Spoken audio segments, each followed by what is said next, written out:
I actually didn't even realize that I stuttered till I got into school. Probably, I don't know if it was kindergarten, first grade or something, but the other students that I went to school with, probably gave me a tough time on it. I didn't know that I did. I actually not sure why I didn't recognize that. But then when I asked my parents, my mom said that she was told when I was born that I was going to stutter. She claimed that the doctors did some sort of brain test on me and said that my brain waves were very fast. And according to this doctor, he said, I think he's going to have a stuttering problem later in life. Of course, when I asked my brother, he claims it's because he tickled me a great deal too. He tickled me, which was that old saying, if you tickle somebody, they're going to stutter. He's convinced of that. And my dad claims that I did not stutter at all until I was a little over 2 and we moved from Platteville to a farm outside of Mount Zion. I guess I always wished that I could talk probably as well as the other students. And I know I stuttered a lot worse when I was younger and whatnot. And I don't want to use the word bully by any means, but definitely I got made fun of for my stuttering. And that probably went that way for a handful of years, probably till I was in 3rd grade, 4th grade in there. And then I started to get really good at sports. And my dad also trained me to really not care what the other kids were saying. And I think they could tell it didn't bug me that they would make fun of me. So they left me alone for the most part. It was definitely my father. My father was an older person. He was 56 when I was born, and I think maybe I had a different upbringing than some. He always taught or talked to me like I was probably older than 9, 10, 12 years old, that type of stuff. And I think he was always training me for the real world. So I think he took time to make sure that I was a good person, and maybe that the other kids would see that instead of just the kid that stuttered.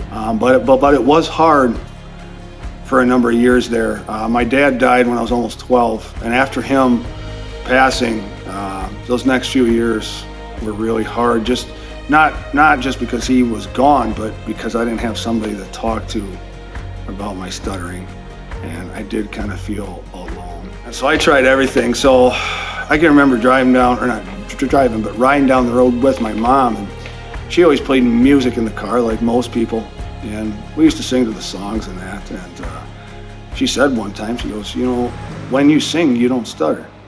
And so I think I was 14 at the time, and probably for the next week or two, I actually attempted to sing as I talked to people.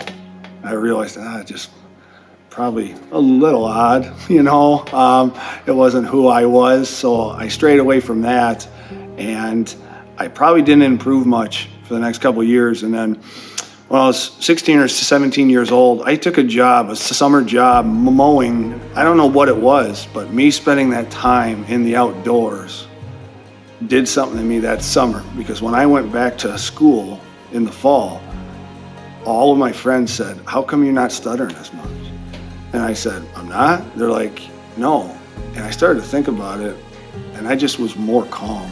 I wasn't tense talking to people. I wasn't always scared, because up till that point, every time I talked in class, every time I talked to somebody, I was fighting that I was going to stutter. I already knew that I was going to stutter before it happened, and it made me a lot more reserved. I don't know if it was getting in touch with the outdoors that made me a little more calm, but that's the first time in my life that I felt like I could control it a little bit. Well, I actually was in speech class, kindergarten through part of the way through 4th grade. And part of the way through 4th grade, my father made a phone call to the school and asked me to be taken out of speech class because it was starting to interfere with my other studies. When he took me out, I really didn't have anything else. I never got back into it. My grandmother would tell me of famous people who had stuttered, and then I would see them, and I'm like, well, they don't seem like they're stuttering now, and I'm like, well, there's always a chance for me, because one thing I did see, it did feel like I was alone. Obviously, there's other people out there that stutter. I just don't really know anybody in my life that did. There was nobody else really that I went to school with that did. I always just wanted to make sure I wasn't going to be labeled. as I didn't want somebody to remember me as, the guy that stutters, but, after all these years, I guess really it's who I am. If it wasn't here, I would probably miss it time to time. It would have been real easy, to crawl underneath my bed or under a desk and not want to talk, but I can't get any better at it if I don't work on it. And I think if people see that you're not afraid to speak, I think they're going to be able to see more than you on that at the end of the day. And I've been surrounded with a lot of good people too in my life. It's been a long time since somebody's gave me a tough time about my stuttering. And if they did, it isn't going to bug me. I guess if it makes them feel better at the end of the day to give me a tough time, then I guess that's the way it is. But this is who I am. And like I said, one day my stuttering might go away. I don't think it will, but I'm going to try. And the day it's gone, I could miss it time to time, I guess. Take it one day at a time. Some days with speaking is tougher than others. Sometimes if I'm overly tired, like if I spoke in front of the classroom for 8 to 10 hours straight, by the time I get home and I'm speaking on the phone with somebody, I'm probably having a tough time, because when I'm tired, I feel like I struggle. But as far as the progression as a whole, it's something that doesn't happen overnight. It's taken a long time for me to get to this far. I will say that even though I stutter, I'm not scared to speak in public at all. I've never been nervous when I start class. It's as simple as don't give up. If you're not happy with how you speak, you can do it, with a support group, but on your own too.